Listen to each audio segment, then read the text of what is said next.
How's it going, everybody? There are twomanyraptors here, and welcome back to Team Sonic Racing Grand Prix. Again, I almost forgot the name of the title. So, this is going to be the final episode of this mini Grand Prix thing. I do like to point out, though, for those of you wondering, yes, I recorded all of this in one go. Just about an hour ago, I just recorded the first episode. So right now, I'm recording the 5th episode. I'm doing this all in one take. All in one day, by the way. So just to point out. So let's go! Final Grand Prix. Let's play as Metal Sonic. Right here. And we're gonna give him... the... Oh, what should I give him? Should I give him my color? Should I give him my color? Or should I give him something gold? What should I give him? Oh my god. I really don't know. You know what? Since the other ones I used this, and this. For this one, we'll use the Super Emerald one. Let's go Super Sonic at all this. Yeah, Super Metal Sonic, let's go! Does anyone remember the time when I did my first Let's Play, which was Sonic Mania? Because every time, when previously... before my first Let's Play, which was Sonic Mania, I never did Let's Plays. I would just play one game after the next and stuff and like that. And it would mostly be edited and stuff and like that. But then ever since then, I always wanted to just like play the game from start to finish. Any new game. From start to finish. No cuts out or edits whatsoever. Regardless of what I said, it will be in there. Or maybe edited out secretly if I didn't feel like I wanted to be there. But yeah, it was a scary thing for me. Because I'm not used to it. Because whenever I record prior to that Let's Play, I always had in the back of my mind the notion that I'm okay, I could say whatever I want, because in the end, if I edit it out, if I edit it, when I do my editing, I could just edit it out if I don't feel like it, honestly. But when I did the Sonic Mania Let's Play, I was a bit frightened because, you know, I'm gonna keep in all what I said, honestly. So, I'm like, uh-oh, what if I accidentally say something I don't want, I didn't really mean or say, or don't want to, or say it wrong, and then vice versa. So I was really scared, honestly. But I've done it, and a whole lot of you really enjoyed it. In fact, a lot of you enjoyed it so much that it's now become a main thing for me. Which is weird, because it's a main thing for other gaming channels to do Let's Plays, but for me, it was not yet. So it became now a mainstay. I would always do Let's Plays now of the most recent game, regardless of what game it is, and stuff and like that. So thank you guys so much for enjoying my Let's Plays and whatnot. And, you know, being okay with the way how I say things, despite how terrible they sound and like that. Because, like I said, I'm not used to talking this often. Honestly, YouTube has exercised me into talking a lot, honestly. Now, when I socialize, I do talk a lot because I have been trained through YouTube to do so. But if you were to meet me or know me back before I've done YouTube, my god, I am as silent, well, not as silent, but I am as static in terms of talking as, insert example here, honestly. Nowadays, I can just go like, hey, how's it going, what's up, and all that stuff, and I'm be okay with it. I still have my anxieties, I still have my panic attacks, don't get me wrong. My problem of, my fear of socializing hasn't gone away by any means necessary. No, it hasn't gone away. But it has definitely lessened, I would say.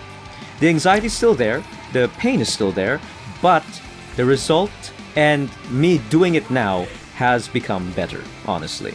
So thank you all so much for accepting that, for accepting my amateurness of talking and commentating, honestly. It really has helped me up all these years. So I really am happy. And all that stuff. I mean, I just remember the days in which I didn't speak that much. I mean, it was really scary. Did any of you watch my first video? Not my first video, but the first video that I spoke in. Because the first video that I made, which was a Call of Duty Exo Zombies video, I didn't have a microphone at that time to speak.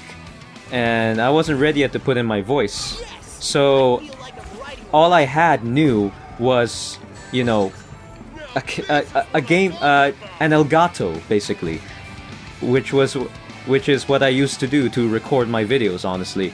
And I'm trying to remember. Yeah, that first video was actually a testing phase, where I was like, okay, let's see how I would fare in recording a video and then uploading it on YouTube. That was honestly the first video. There were a bunch of other videos that I recorded first, beforehand, but that was the first video that I recorded and then uploaded it on YouTube with some editing and stuff like that. And I didn't have any major edits whatsoever. I just used like the Windows editing system back in the day. That's how I edited my first video. Then in the next video, I think, that's when I started to use a microphone. And take note, I didn't have my professional microphone that I use right now. Even though it's not really that professional, it's still amateur compared to what other YouTubers use, but still professional enough for me. I remember using the microphones you use on the headphones. And my headphone wasn't really a gaming headphone. It was just simply a chatting headphone, basically. That was it. So yeah, that's how it was. And I was like, well, watch that video where I first talked and you'll see how it was. Haunted castle, here we cry. Bring back one who cannot die. Where did I hear that line? I forgot the rest of the quote, but where did I hear that? I think it was a Scooby-Doo film, Scooby-Doo and the Witch's Ghost, I think? Was that my first Scooby-Doo movie I ever watched? Oh, I remember those direct-to-video Scooby-Doos, basically. I think my most favorite Scooby-Doo film was... Oh, I don't remember now. I don't remember now what's my most favorite Scooby-Doo. I don't know. It's not I don't remember. I don't know, honestly.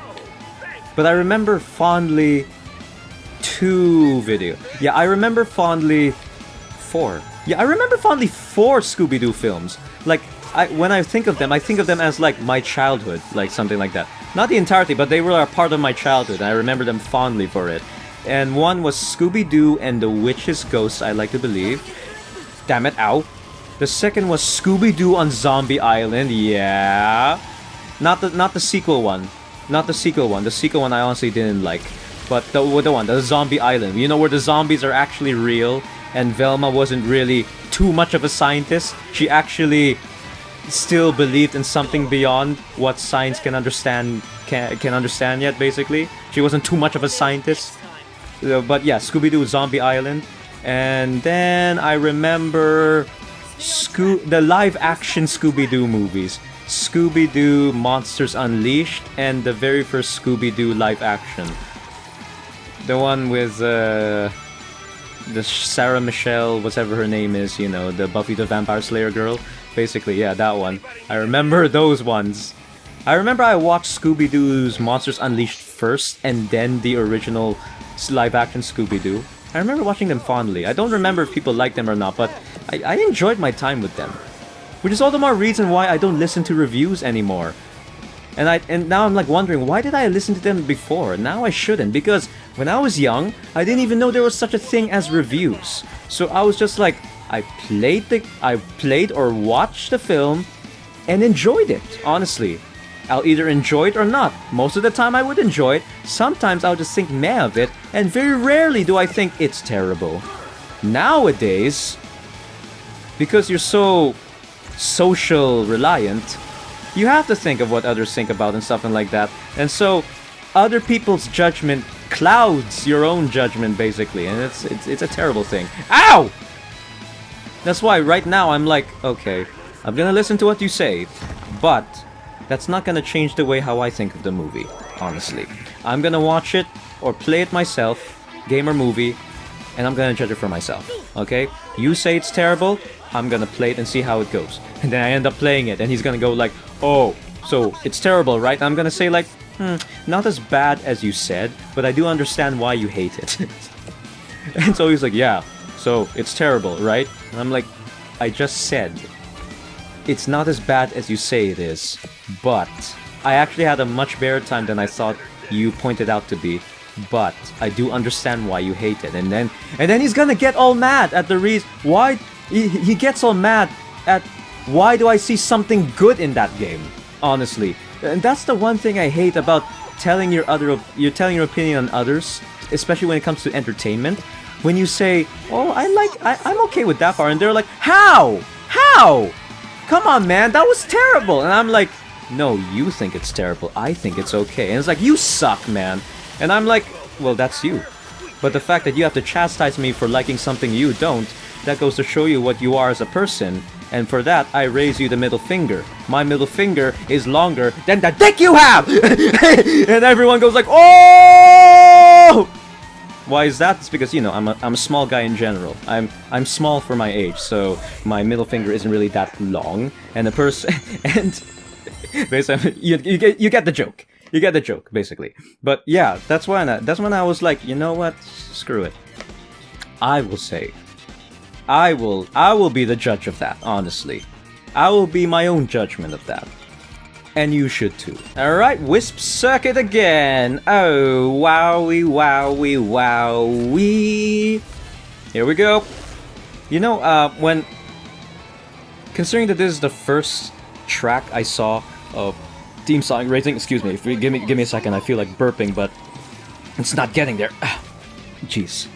I don't know why. Every time I talk, for some reason I burp. I don't know why. Maybe it's because it's like I said, maybe it's an exercise for me to it's an exercise for me to talk, so that's why burping is like the relief. Anyway, excuse me, I apologize. But well, every time the first stage or the first track I see from a certain racing game, I always consider it my most iconic thing. Like right now, to me, every time I think now of this track, I think of Team Sonic Racing and stuff like that. Or every time I think of Team Sonic Racing, the first track I think of is this track. To me, in Sonic Racing Transform, the first track I saw was the Panzer Dragoon stage. And yeah, even though that's not really the first stage you go to, it's more of that Seaside Hill stage. But the first stage I saw of Sonic Transform was that Panzer Dragoon stage, and that is why... Not the other... yeah, that one, that's the one, yeah. I'm remembering it wrong now, but yeah, that's the one. I remember that stage. Every time I think of that stage, I think of Sonic Racing Transform. Every time I think of Sonic Racing Transform, I think first of that stage, basically. So, for Sonic and Sega All-Star Racing, the first stage I think about was, yeah, Whale Lagoon. That one with the whale in it and all that stuff. So every time I think of Whale Lagoon, I think of Sonic and Sega All-Star Racing, basically. I always think... I don't know why. It's just like, you know, your first touch, or like first kiss, like that. Even though I never had my first kiss. Yeah, fun fact, I never had my first kiss. No woman thought me interesting enough to kiss me, basically. And they had good reason. I wasn't an interesting guy to begin with, so... Oof, wow, sad me. Anyway, doesn't matter. I enjoyed it. So, yeah. Alright, one more stage, and we are done with this entire little mini-series of Grand Prix and all that stuff. And then next year we'll do it again, if you like so. Well, I will do it again. I mean, it's my choice. I'm remembering again the days of when a new Sonic game was released, and before the day. I mean, I will be honest. Before the days of me doing YouTube, I'm fondly remembering the days of every time a new Sonic game or any new game gets released. I remember that little kiddish feeling like, oh wow, I'm going to a whole new adventure. Oh my god. And you know, you have like nothing on your mind, like, because now you're an adult, you have a lot on your mind. You have to survive, you have to think about all these different adult stuff you have to do and all that stuff, adult responsibilities and all that stuff. I mean, yes, even though I am the Phantom of Reality, I still have adult responsibilities. And even more responsibilities now, considering that I am the Phantom of Reality. Jeez. But still, back in the days when you didn't have that much responsibility, you just had, you know, being a kid or a teenager. That was it. Then again, being a teenager is also hard and also well. But so being a kid as well. So I'm remembering the days when you look at something new, you get excited much more now. But nowadays, when you're an adult, you get excited a lot less because you have so much on your mind that it kind of suppresses the amount of excitement you're supposed to get. And then all of a sudden you start complaining, oh, this is... When in reality, you're the reason why you don't feel that good or that amazing because you're not a child anymore and all that stuff. You know? Like a lot of people go like, oh, why the franchise nowadays don't make me feel the way how I used to and stuff and like that. And then they start blaming on that franchise. When in reality, they should be blaming themselves because of the fact that, well, of course, back in the days, you first went into it as a child. You were younger, and you were more open, more clean back then. Now, when it comes back, you are an adult now. You experience so much. You were hardened. You experience bad things, good things. You experience so much more. So of course you're not gonna feel the same way. You've grown up. Sadly, not for the better, but you've grown up. Of course you're not gonna feel the same way. You're never gonna. You're just gonna have to hope that, you know, what you feel now is something good, basically. You're gonna have to keep on moving on, sticking on ahead, look to the future all the time. Because the past is the past, basically. That's how you felt back in the days because you didn't experience that much yet. You were still naive, you were more open. Now, you're, you know... So don't blame it on the people who's making it nowadays. Don't blame it entirely on them. I mean, you can blame them somewhat, but don't blame it entirely on them. But also blame it on yourself, you know, for growing up, being older now. And even that, you can't blame yourself for it, because that's the sad thing about growing up, you know? It's just being part of a grown-up now, where things become jaded for you. Because you experience so much that any new thing now wouldn't be as hyping as when you were a child, honestly. Because you have so much in your mind right now. You have so many responsibilities that you don't have that much room left to feel so happy as you were as a child. So that's another reason why I miss being a child. That's why that's why I miss it, and that's why even though I could shapeshift into looking like human or looking like a child, but in the end, it's all just a look. It's never gonna bring back the feeling, because it's a time and place. It's a moment that happened there and then. It's never gonna be replicated again. You cannot. That's why memories are so important, because it's not gonna really be the same again. Sure, you can do the same thing again, but it's not gonna be the same because you experienced so much more since then. That's why, treasure each moment now, because it's not going to be the same again. And you're gonna now rely on that memory to feel good about something. And then appreciate, and only then now can you appreciate what's new to offer. If you start understanding that way. You will feel sad, yes, that things aren't the way how they used to be, but you will start to be a bit more loose now in how critical you are to things. And in the end, you will feel more open to the idea and not be so negative all the time. That was severely sad anyway, so yeah. This is the last race. And the last Grand Prix, obviously, I have won with Metal Sonic. Yay. So, that's it. That was the Grand Prix Let's Play of Team Sonic Racing. I'm gonna do it again next year, and maybe after year after that, until the new Sonic Racing game comes out, basically. Until there's any new racing Sonic game, then I'll be doing it to that one and all that stuff. And yeah, that's about it. So yeah, here's me signing off to this Team Sonic Racing Grand Prix mini Let's Play. Last thing, before I go, comment down below, what's your favorite racing game? What's your favorite racing game? It doesn't have to be a Sonic game, but what's your favorite racing game in general? And who's your favorite character to play as in that game? And what's the reason why you like that game? To me, you know, it's between Team Sonic Racing and Sonic Racing Transform. There are some things I prefer in Sonic Racing Transform, there are some things I prefer in Team Sonic Racing. All in all, I like both, so they're somehow in the same level for me. That's mine. What is yours? So here's me signing off the Team Sonic Racing Grand Prix mini Let's Play.